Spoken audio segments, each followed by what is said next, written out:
What is going on, fellow gearheads? Eric from Hoopties and Hot Rods here. Let's look around the shop today. Man, that's sexy. Trey been working on the Jeep. Yikes. Anyway, hadn't got to this thing yet. Hey, y'all hadn't seen under the hood yet. Let's check it out.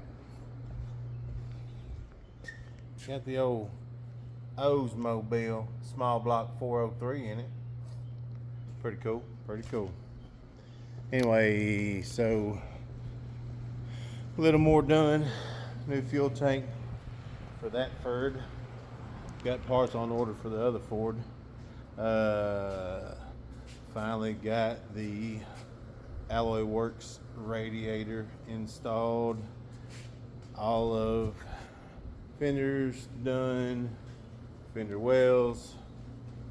DUN.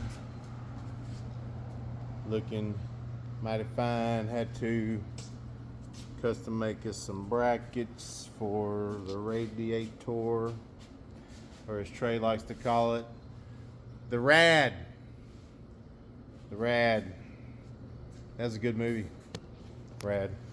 But anyway, that's what's going on around the shop. There's a kitty cat. There's Trey.